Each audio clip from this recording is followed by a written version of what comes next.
प्रयागराज में चल रहे महाकुंभ के दौरान भगदड़ मच जाते हैं और भगदड़ में कुछ लोग घायल हो जाते हैं, कुछ की मौत हो जाती है। जैसे ही यह सूचना प्रसारित होती है, उसके बाद चाहे सोशल मीडिया का अलग अलग प्लेटफार्म हो, टीवी हो, अखबार हो, हर जगह इसी बात की चर्चा शुरू हो जाती है। दरअसल जो रिपोर्टर वहां पर रिपोर्टिंग कर रहे थे, उन रिपोर्टरों पर यह दबाव भी बढ़ने लगता है कि आखिरकार वहां पर हुआ क्या है। यह जानने के बाद वो अपने दर्शकों को, अपने श्रोताओं को और अपने संस्थान को यह पूरी जानकारी दे सके। ऐसे ही पत्रकारों ने जब ये जानकारी जुटाने की कोशिश की, तो अलग अलग पुलिस ने उन्हें रोकने की कोशिश की, ताकि जो अंदर की चीज़ें हैं वो कम से कम उच्च अधिकारियों के आदेश के बाद बाहर निकलनी चाहिए। ऐसे ही एक पत्रकार होती है जिसका नाम सृष्टि मिश्रा होता है। सृष्टि मिश्रा यह जानने की कोशिश कर रही थी कि आखिरकार मामला क्या है, क्या हुआ है और कितने लोगों की संख्या है इसमें मरने वालों की। तभी जैसे ही वह यह जानने की कोशिश करने के लिए मोतीलाल नेहरू मेडिकल कॉलेज की तरफ बढ़ रही थी, तभी कुछ पुलिस वालों की नज़र पड़ जाती है उसके आई कार्ड पर। आई कार्ड को देखने के बाद उसने कहा कि आप पत्रकार हैं। वो कहती है कि जी पत्रकार हैं, आप आगे नहीं जा सकते, आगे सिर्फ वो जा सकते हैं जिनके परिवार के लोग अंदर घायल है या फिर मरे हुए हैं। जैसे ही यह पत्रकार ये बात सुनती है, अब पत्रकार करे तो क्या करे, तभी पत्रकार की नज़र पड़ जाती है कुछ ऐसे लोगों पर जो अपनों की तलाश कर रहे थे। कोई रो रहा था, कोई बिलख रहा था, कोई कुछ एक दूसरे से बातचीत कर रहा था और इसी भीड़ का हिस्सा बनकर सृष्टि मिश्रा सीधा अंदर पहुंच जाती है और मेडिकल कॉलेज के उन 3 कमरों का वो रुख कर देती है, जिन 3 कमरों के अलग अलग हिस्सों में लाशों के ढेर लगे हुए थे। हालांकि उन्होंने जो गिनती की 1 2 3 4 इस तरह करने के बाद लगभग 20 लाशों को उन्होंने गिनती कर लिया। और गिनती करने के बाद जब यहाँ से निकलती है तो कुछ ऐसे कपड़ों के एक बॉक्स बनाए हुए थे, उन पर बॉक्स के अंदर लाशों को पैक किया जा रहा था। पहली संख्या जब देखते हैं तो उस पर लिखा हुआ था 17 और अधिकतम जो संख्या देखी उन्होंने वो लिखी हुई थी 40। जैसे ही उन्होंने अपने संस्थान को यह जानकारी दी कि मरने वालों की संख्या 35 से 40 के आसपास हो सकती है, सिर्फ दैनिक भास्कर की यह रिपोर्टर ही होती है जिन्होंने अपने संस्थान को जानकारी दी। और देर शाम होते होते लगभग इस घटनाक्रम के 14 घंटे के बाद इन्होंने यह अपडेट किया कि 35 से 40 लोगों की संख्या मरने वालों की हो चुकी है, 80 से ज़्यादा शायद इसमें घायल हो चुके हैं। अब जितने भी, चाहे वो यूट्यूबर हो या फिर जानकारी देने वाले संस्थान हो, तो इनके ही जो स्क्रीनशॉट था दैनिक भास्कर का, उसको दिखाया। दिखाने के बाद उसी से अंदाज़ा लगाया और प्रशासन ने यह आधिकारिक घोषणा नहीं की थी। जब प्रशासन पर लगातार दबाव बढ़ने लगता है तो पता चलता है कि देर शाम, यानी कि 29 जनवरी 2025 की देर शाम आखिरकार उन्होंने घोषणा कर दी। उन्होंने यह बताया कि मरने वालों की संख्या लगभग 30 के आसपास है, जिसमें से 25 की पहचान कर ली गई है और घायलों की संख्या आखिरकार 90 के आसपास है। आज की इस घटनाक्रम को, इस कहानी के माध्यम से जानने की कोशिश करते हैं कि आखिरकार यह हादसा क्यों हुआ और मरने वालों की सटीक संख्या क्या थी, क्या हुआ और क्या होगा। आदाब, नमस्कार, सत श्री अकाल। मैं मुकेश चंद विद्यार्थी। आज की जो सच्ची घटना मैं आपको सुनाने जा रहा हूँ, यह सच्ची घटना है उत्तर प्रदेश के प्रयागराज की। दरअसल 12 वर्षों के बाद प्रयागराज में एक महाकुंभ का आयोजन किया जा रहा है और महाकुंभ का आयोजन की घोषणा पहले से ही हो जाती है। 23 जनवरी 2025 से इसकी शुरुआत होती है और 26 फरवरी 2025 को इसके समापन की बात है। अब जैसे ही शुरुआत और समापन की बात आती है, उसके एक विशेष दिन भी होते हैं, चाहे पौष पूर्णिमा हो या फिर मकर संक्रांति हो, मौनी अमावस्या, बसंत पंचमी, माघ पूर्णिमा, महाशिवरात्रि। यह खास पर्व, खास दिन माने जाते हैं। इनमें श्रद्धालुओं की संख्या बढ़ने की ज़्यादा उम्मीद होती है। लेकिन जैसे ही महाकुंभ की तैयारी चल रही थी, तो महाकुंभ की तैयारी होने से पहले ही यह चाहे रेलवे स्टेशन हो, हवाई अड्डा हो, बस अड्डा हो या फिर यूट्यूब के अलग अलग प्लेटफॉर्म हो या फिर फेसबुक हो, टीवी हो, अखबार हो, जहाँ जहाँ देखो वहाँ पर इसी महाकुंभ की चर्चा शुरू हो जाती है। बस मकसद सिर्फ ये था कि ज़्यादा से ज़्यादा लोग महाकुंभ के बारे में जानकारी होगी तो ज़्यादा से ज़्यादा लोगों की इसमें अस्थायी जुड़े और ज़्यादा से ज़्यादा लोग यहाँ तक पहुँचेंगे।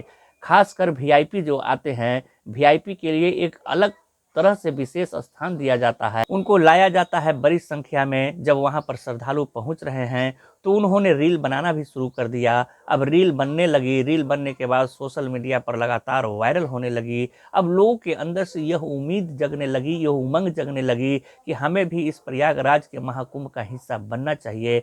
अब बड़ी संख्या में लोग अपनों के साथ, कोई अपना गुट बनाया, कुछ साथियों के साथ, परिवार के साथ, जैसा जैसा जिसको माध्यम लगा, किसी ने अपने खुद के वाहनों से, तो किसी ने वाहन किराए पर लिए, किसी ने हवाई जहाज से सफ़र किया, तो किसी ने रेल से सफ़र किया, तो किसी ने बस से सफ़र किया। इस तरह से जब संख्या बढ़ती चली जाती है, अब इसके बाद ये जो महाकुंभ की जानकारी थी, लगातार वायरल हो रही थी, उसके बाद फिर लोग यहाँ आते भी हैं और स्नान करके चले जाते हैं। ऐसे ही स्नान करने का प्रोग्राम चल ही रहा था। यह मौनी अमावस्या का जो पर्व है, जिसे विशेष दिन भी माना जाता है, इसका यह 28-29 जनवरी 2025 की रात की बात है।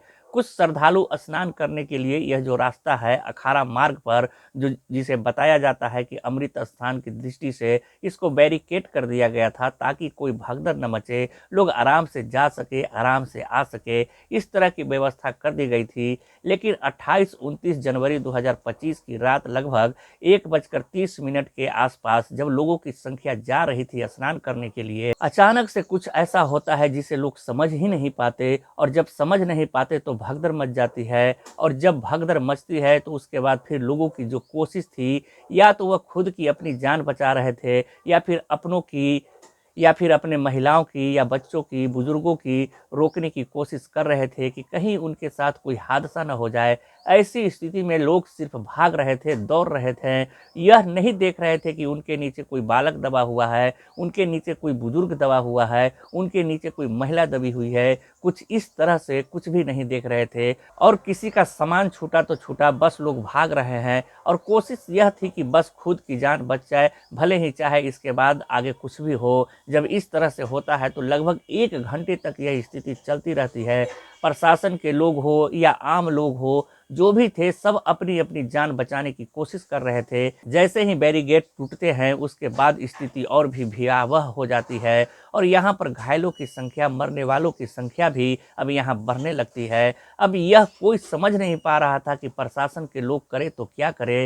रात का ये सीन था, दृश्य था। अब यहाँ से जब जैसे ही वक्त आगे बढ़ रहा था, तब ये जो पूरा घटनाक्रम था, लगभग 40 से 45 किलोमीटर के दायरे में जो फैला हुआ है यह महाकुंभ, वहाँ तक लोगों तक पहुँच जाता है।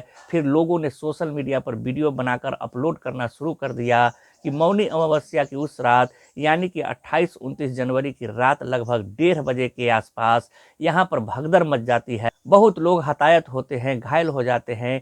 टीवी पर लोग ये जानने की कोशिश में जुट जाते हैं कि आखिरकार क्या हुआ, कैसे हुआ, भगदड़ क्यों मची, कितने लोग घायल हैं और क्या मामला है। देश के अलग अलग हिस्सों से, चाहे वो केरल हो, तमिलनाडु हो, मध्य प्रदेश हो, चाहे वो जम्मू हो, किसी भी इलाके के लोग हो, वो श्रद्धालु यहाँ पर अपने स्नान के लिए आए हुए थे। अब टेलीविज़न पर जो खबर चलने लगती है, यूट्यूब पर जो खबर चलने लगती है, मध्य प्रदेश के छतरपुर की रहने वाली एक महिला होती है लक्ष्मी, वह अपनी आंखों देखा हाल बता रही थी। वो अपने पूरे परिवार के कुछ सदस्यों के साथ यहाँ आई हुई थी। उनकी देवरानी है, उनकी देवरानी की जो बेटी है, वो भी इस महाकुंभ के उस भगदड़ में उसका हिस्सा बन जाती है, दब जाती है, माँ मर जाती है। और जो बेटी होती है, वह बेटी गंभीर रूप से, मतलब अपने आप को बचाने की कोशिश कर रही थी।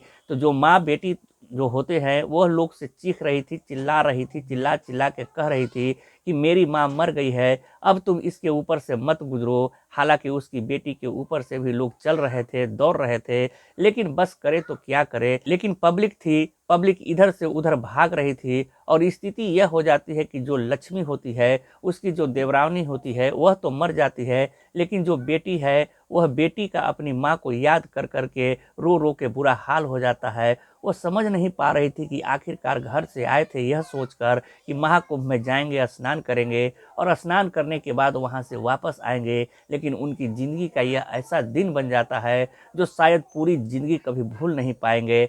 ऐसे ही 47 नंबर खंभे के पास एक लड़का होता है। लड़का अपनी माँ के साथ आता है। उस लड़के की उम्र लगभग 25 साल के आसपास रही होगी।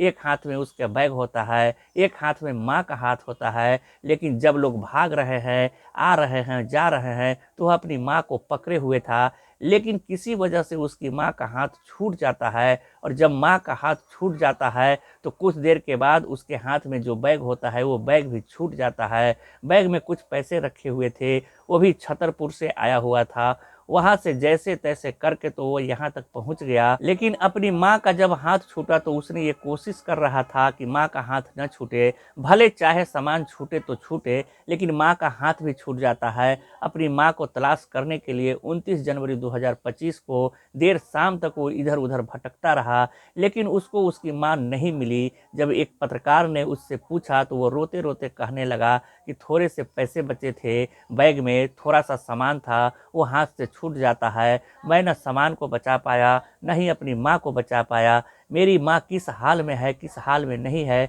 उसका कुछ पता नहीं चल रहा है। और वैसे भी यह संख्या भी यहाँ करोड़ों की संख्या में लोग हैं। अगर एक व्यक्ति कुछ सेकंड के लिए भी अगर हाथ छूट जाए, उसके बाद फिर वहाँ हजारों लाखों करोड़ की तादाद में सर ही सर सिर्फ दिखाई देते हैं। ऐसे में किसी को ढूंढ पाना बहुत मुश्किल काम है। हालांकि प्रशासन ने, पुलिस ने उचित व्यवस्थाएं की हुई थी, लेकिन उचित व्यवस्थाएं भी करोड़ों की संख्या में ये नाकाफी साबित हो रही थी। ऐसे ही एक सीन था बलिया का। दरअसल बलिया के फेकना थाना क्षेत्र का एक गांव लगता है नासिराबाद। वहां का रहने वाला एक व्यक्ति होता है दिनेश पटेल। दिनेश पटेल अपनी बेटी, अपनी पत्नी के साथ गया हुआ था। बेटी की उम्र लगभग 12 साल, पत्नी की उम्र लगभग 35 साल के आसपास होती है, और वह अपनी साली को भी लेकर गया हुआ था। यह सदस्य लगभग 5 सदस्य होते हैं, जो कि 28 जनवरी 2025 को ट्रेन के माध्यम से महाकुंभ में पहुंचे थे। और इन्होंने अपने घर पर 29 जनवरी 2025 को यह सूचना दी सुबह 7 बजे के आसपास कि जो उनकी बेटी है जिसकी उम्र 12 साल है, और पत्नी है जिसकी उम्र 35 साल के आसपास है, वो इस महाकुंभ में भगदड़ के दौरान मर गए हैं, वे बच नहीं पाए। जब यह सूचना दी जाती है तो घर वालों का रो रो कर बुरा हाल हो जाता है। बताया जाता है कि लगभग 35 से 40 ऐसे लोग हैं जिनके परिवार के चिराग, किसी की माँ है, किसी का बेटा है, किसी के पिता हैं, तो किसी का पुत्र है, वो अब इस दुनिया में नहीं रहे हैं। और 90 ऐसे लोग हैं जो लगभग घायल हो चुके हैं गंभीर रूप से। जैसे ये खबर सोशल मीडिया, अखबारों के माध्यम से लोगों तक पहुंचती है, उसके बाद पुलिस प्रशासन तक पहुंचती है। पुलिस प्रशासन ने शुरुआत में तो इस मामले को कहीं ना कहीं छुपाने की या दबाने की कोशिश की थी, लेकिन हो सकता है यह जानने की कोशिश कर रही हो कि आखिरकार यह मामला हुआ कैसे। देर शाम तक, क्योंकि आधिकारिक रूप से पुष्टि नहीं कर रहे थे, सोशल मीडिया पर इस तरह की कुछ बातें भी चलने लगती है कि जब यह संख्या बता रहे हैं कि आज के दिन इतने करोड़ लोगों ने डुबकी लगाई, तो फिर यह पता करने में इतना वक्त क्यों लगा कि घायल कितने हैं और मरने वालों की संख्या कितनी है। ऐसे ही एक अखबार में यह खबर प्रकाशित होती है कि भगदड़ की जो प्रमुख दो वजह बताई जाती है, एक वजह यह बताई जाती है कि अमृत स्नान की वजह से ज्यादातर पान टूल पुल जो बंद थे, इस कारण संगम पर लाखों की भीड़ इकट्ठा होती चली गई, और इस दौरान बैरिकेड्स में फंसकर कुछ लोग गिर गए। यह देखकर भगदड़ मचनी शुरू हो जाती है। पहला कारण तो यह उन्होंने बताया। दूसरा कारण यह बताया कि संगम नोज पर एंट्री और एग्जिट के जो रास्ते थे वो अलग अलग नहीं थे, बल्कि एक ही थे। लोग जिस रास्ते से आ रहे थे उसी रास्ते से वापस जा रहे थे। ऐसे में जब भगदड़ मची तो भागने का मौका नहीं मिला, वो एक दूसरे के ऊपर गिरते चले गए, और भगदड़ में कुछ लोग मर जाते हैं और कुछ लोग गंभीर रूप से घायल हो जाते हैं। संगम सहित लगभग 44 घाटों पर यह बताया जाता है कि 29 जनवरी 2025 को लगभग 8 से 10 करोड़ श्रद्धालु डुबकी लगाने की अनुमान बताया जा रहा है। अब इसके बाद जैसे ही यह घटना होता है, घटनाक्रम होने के बाद यह मामला पूरे देश भर में फैल जाता है, और खासकर उन लोगों के लिए थोड़ी सी परेशानी का सबब बन जाता है जो महाकुंभ में जा रहे थे। इसके लिए प्रयागराज में एंट्री के लिए 8 पॉइंट बनाए जाते हैं। भारी भीड़ होने की वजह से यह जो पॉइंट थे इनको बंद कर दिया जाता है। यह बताया जाता है कि प्रयाग में बुधवार को लगभग 9 करोड़ से ज्यादा लोग पहुंचेंगे, और इसके बाद लगातार लोगों के आने का सिलसिला जारी था। भारी भीड़ को देखते हुए प्रशासन ने प्रयागराज में आने वाले 8 एंट्री पॉइंट को कुछ समय के लिए बंद कर दिया था, जिसमें एक पहला भदोई होता है। भदोई यानी कि वाराणसी बॉर्डर पर लगभग 20 किलोमीटर लंबा जाम लग जाता है। चित्रकूट पर 10 किलोमीटर लंबा जाम लग जाता है। कौशाम्बी बॉर्डर पर सड़क से पार्किंग पर 50,000 से ज्यादा वहां रोक दिए जाते हैं। फतेहपुर कानपुर बॉर्डर पर यहां से लगभग वाहनों की एक लंबी कतार देखने को मिली थी।